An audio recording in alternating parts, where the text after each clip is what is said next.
हमारे साथ अब कुछ और खास मेहमान ही मौजूद हैं, उनसे हम चर्चा करेंगे खास तौर से प्राज इंडस्ट्रीज़ के नंबर्स को लेकर, जहां पे नतीजों पर बातचीत करने के लिए हमारे साथ कंपनी के सीएफओ और डायरेक्टर सचिन रावले सर मौजूद भी हैं।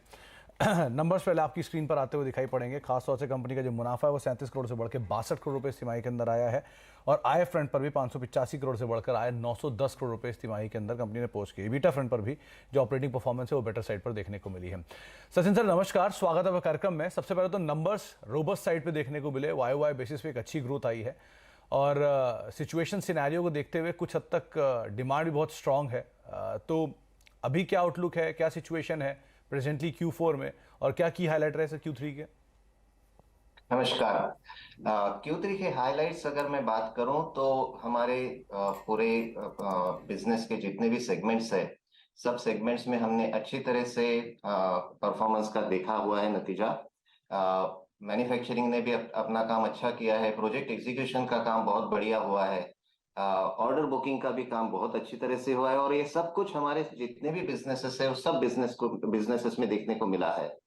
Q3 का नतीजा मेरे हिसाब से पूरा ये बिजनेस का अगर ब्यौरा देखे तो एक साथ अगर देखे तो वही नतीजा आपके सामने आज आया हुआ है।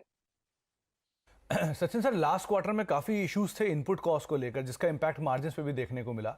ये बार मार्जिन्स काफी साउंड रहे, करीब 1.5% 2% के आसपास की बढ़त रही वाई बेसिस पर।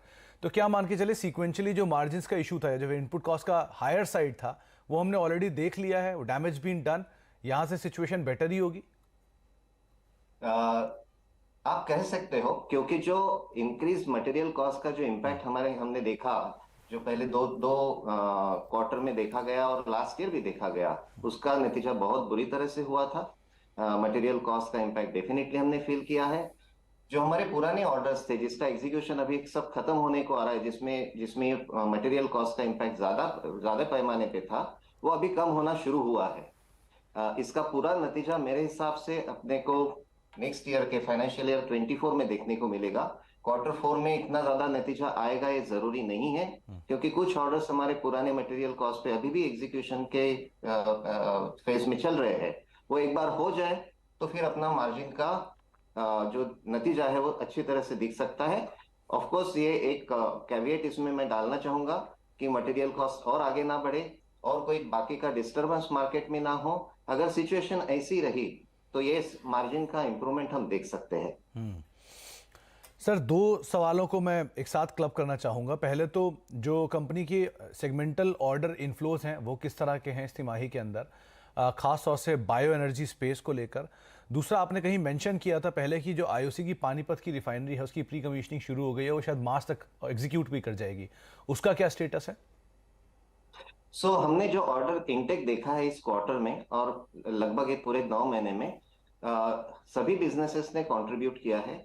बायो एनर्जी का सेगमेंट डेफिनेटली बहुत ज्यादा तरीके से चल रहा है, क्योंकि जो ईबीपी 20 प्रोग्राम अभी अनाउंस किया हुआ है और जिसको 2030 से प्रीपोन किया 2025 में टारगेट किया हुआ है, उस हिसाब से कैपेसिटी क्रिएशन बहुत ज्यादा पैमाने पे डोमेस्टिक मार्केट में हो रही है, और उसका नतीजा ज्यादा ऑर्डर बुक में भी तब्दीली हो रहा है। लेकिन उसके साथ साथ हमारे जो बाकी के बिजनेसेस है, वेस्ट वाटर कह लो या क्रिटिकल इक्विपमेंट और प्राज हाई प्योरिटी, इन सभी बिजनेसेस में हमने कंट्रीब्यूशन देखा है ऑर्डर बुकिंग का होते हुए। एक बात मैं कहना चाहूंगा, हमारा पूरा ऑर्डर बुक एक हम पैमाने पे लेके आ रहे हैं, एक थ्योरी पे लेके आ रहे हैं, जिसको हम कह रहे हैं कि एनर्जी ट्रांजिशन और क्लाइमेट एक्शन रिलेटेड हमारा बिजनेस हो। सो हमारे जितने भी बिजनेसेस के जो इनपुट ऑर्डर्स आ रहे हैं, हम उसी एंगल से लेने की कोशिश कर रहे हैं। दूसरा और एक हमारी कोशिश चल रही है कि वॉल्यूम देखे या मार्जिन देखे। हमने जो लास्ट ईयर का और पहले 6 महीने के नतीजे पे मार्जिन पे असर देखा हुआ है, we are trying to get it, कुछ हद तक उसको किस तरीके से स्टेबलाइज किया जाए, ना कि इसको सिर्फ वॉल्यूम के हिसाब से देखा जाए, बट किस हिसाब से मार्जिन के हिसाब से देखा जाए। सो हम वो भी बैलेंस करने की कोशिश कर रहे हैं। जी। आपका दूसरा सवाल पानीपत रिलेटेड था, टूजी का, तो उस पे काम बड़ी जोरों से चल रहा है। हमारा प्री कमीशनिंग एक्टिविटी अच्छी तरह से चल रही है। अभी तक का जो डेवलपमेंट हम वहां पे देख रहे हैं वो सेटिस्फैक्ट्री कह सकते हैं हमारी ओर से। और ये काम, कोशिश है हमारी कि ये मार्च अप्रैल तक खत्म हो जाए, सो ओके। दैट उसका कमर्शियल प्रोडक्शन हम शुरू कर सके। जी। चलिए, शुभकामनाएं सर उसके लिए। सचिन जी बहुत बहुत शुक्रिया अपना समय हमें देने के लिए और हमसे बातचीत करने के लिए। समय का थोड़ा अभाव था, वरना आपसे और बातचीत करते, लेकिन बहुत बहुत शुक्रिया अपना समय हमें देने के लिए, हमसे चर्चा करने के लिए। सर्वेंद्र, आपका भी बहुत बहुत शुक्रिया। आज आपसे भी ज़्यादा बातचीत हो नहीं पाई, लेकिन बहुत बहुत शुक्रिया अपना समय हमें देने के लिए और सभी दर्शकों के सवालों के जवाब देने के लिए। प्राज इंडस्ट्रीज सो फार 14 रुपये ऊपर, करीब 4% की तेजी यहाँ पर देखने को मिल रही है। बता दें कि मनी कंट्रोल पर दिए गए विचार एक्सपर्ट्स के अपने निजी विचार होते हैं। वेबसाइट या मैनेजमेंट इसके लिए उत्तरदायी नहीं है। यूजर्स को मनी कंट्रोल की सलाह है कि कोई भी निवेश निर्णय लेने से पहले सर्टिफाइड एक्सपर्ट की सलाह लें।